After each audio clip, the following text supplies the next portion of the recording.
आज हम आपको बल तथा संवेग परिवर्तन में संबंध बताएंगे। तो बल और संवेग परिवर्तन में संबंध, इससे पहले बल क्या होता है और संवेग क्या होता है, इन दोनों को के बारे में हमने आप लोगों को बता दिया है। अगर किसी बच्चे ने बल और संवेग के बारे में नहीं समझा है तो आप लोग वीडियो को देखकर बल और संवेग के बारे में समझ सकते हैं। अगर जैसे कोई पिंड ले लिया जाए या कोई वस्तु ले ली जाए और उस वस्तु का द्रव्यमान m है, कोई भी वस्तु हो उसका मास होता है, उसका द्रव्यमान होता है।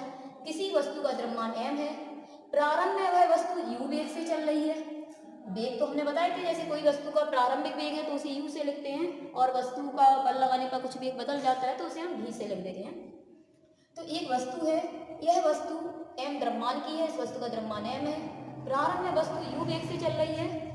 डेल्टा t समय बाद, मतलब वस्तु पर हम F बल लगाते हैं, वस्तु पर बल लगाते हैं, बल लगाने से वस्तु का वेग बदल जाता है। डेल्टा t समय बाद उस वस्तु का वेग हो जाता है v। इसी तरह से हम इसकी लैंग्वेज लिखते जाएंगे कि किसी वस्तु का द्रव्यमान m है, प्रारंभ में वह वस्तु u वेग से चल रही है, वस्तु पर F बल लगाते हैं जिससे डेल्टा t समय बाद वस्तु का वेग भी हो जाता है। तो यहाँ पर हम देखेंगे कि वस्तु का प्रारंभ में संवेग कितना है, वस्तु का प्रारंभिक संवेग। तो देखो यहाँ पर प्रारंभिक संवेग यदि निकाला जाए तो संवेग को p से लिखते हैं, और संवेग के लिए हमने आप लोगों को फॉर्मूला बताया था कि किसी भी वस्तु का अगर संवेग निकालना है तो संवेग होता है द्रव्यमान और वेग का गुणनफल। द्रव्यमान में यदि वेग का गुणा कर दिया जाए तो हम संवेग निकाल सकते हैं। तो यहाँ पर अगर हम वस्तु का प्रारंभिक संवेग निकालें तो द्रव्यमान गुणा वेग, वस्तु का द्रव्यमान m है, संवेग प्रारंभिक निकालना है इसलिए वस्तु का प्रारंभ में वेग रखेंगे, तो प्रारंभ में वेग वस्तु का u है। अब क्या होता है कि वस्तु पर बल लगाया, बल लगाने से वस्तु का वेग बदल जाएगा। जैसे हमने देखा है कि कोई वस्तु गति कर रही है और गति करे, उस पर अगर हम पीछे से धक्का दे दें तो पीछे से धक्का जब हम दे देंगे तो हम देखेंगे कि वस्तु और तेज गति करने लगेगी। या फिर कोई वस्तु गति कर रही है, उसे पीछे से अपनी ओर खींच ले तो वस्तु की गति धीमी हो जाएगी, अर्थात उसका बल लगाने से वेग बदल जाता है, या तो वस्तु तेज गति करने लगेगी या वस्तु धीमी गति करने लगेगी। तो इस तरह से वस्तु पर F बल लगाया डेल्टा t समय तक, जिस कारण वस्तु का वेग u से बदलकर v हो जाता है। तो यहाँ पर हम निकालेंगे वस्तु का अंतिम संवेग। तो यदि हम वस्तु का अंतिम संवेग निकालें तो संवेग को तो p से ही लिखा जाता है, और संवेग के लिए फॉर्मूला होता है द्रव्यमान गुणा वेग। वस्तु का द्रव्यमान तो m रहेगा, लेकिन अब वेग u से बदलकर हो गया है v।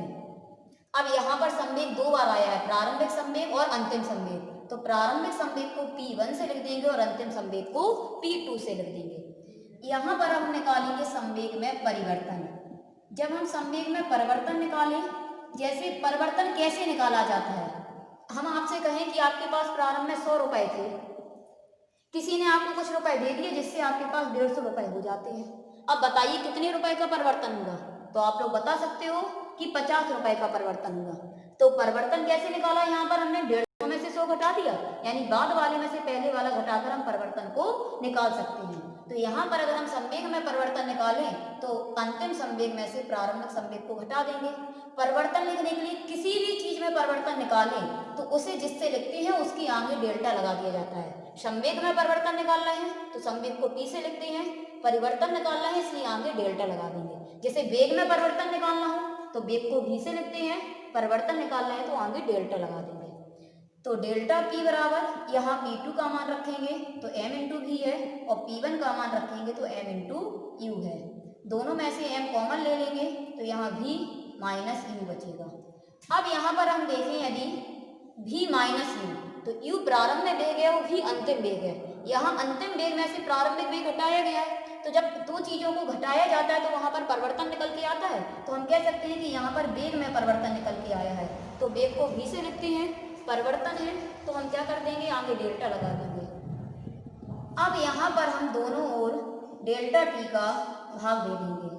जब दोनों ओर डेल्टा t का भाग देंगे तो देखो क्या हो जाएगा, delta p upon delta t m delta v upon delta t। Delta p upon delta t जो कि तो रहेगा m, डेल्टा v वेग में परिवर्तन है और डेल्टा t समयांतराल है। आप लोगों को हमने फर्स्ट लेसन में बताया है वेग परिवर्तन की समय दर को त्वरण कहते हैं। त्वरण को ए से लिखते हैं, वेग परिवर्तन, तो डेल्टा v वेग में परिवर्तन है, की समय दर यानी समय का भाग करेंगे को त्वरण कहते हैं, इसलिए delta v upon delta t की जगह पर हम a लिख सकते हैं। तो m और delta v upon delta t की जगह पर a लिख देंगे। इसके बाद आप लोगों ने न्यूटन का गति विषयक द्वितीय नियम पढ़ा है, तो न्यूटन के गति विषयक द्वितीय नियम में एक फॉर्मूला निकल के आया था F बराबर m इंटू ए। तो हम यहाँ पर m इंटू ए की जगह पर F लिख सकते हैं, तो m इंटू ए की जगह पर F लिख देंगे तो हो जाएगा delta p upon delta t बराबर F। अगर इसे थोड़ा दूसरी तरीके से लिखें तो ऐसा लिख देंगे F बराबर delta p upon delta t। यहाँ पर F बल है, डेल्टा p संवेग में परिवर्तन है, डेल्टा t समय है। अर्थात किसी वस्तु पर बल अगर लगाया जाता है तो वह बल संवेग परिवर्तन की दर, समय का जब भी भाग होता है तो उसे दर कह सकते हैं, तो किसी वस्तु पर लगने वाला बल संवेग परिवर्तन की दर के बराबर होता है। तो इस तरह से हम बल और संवेग परिवर्तन में संबंध निकाल सकते हैं।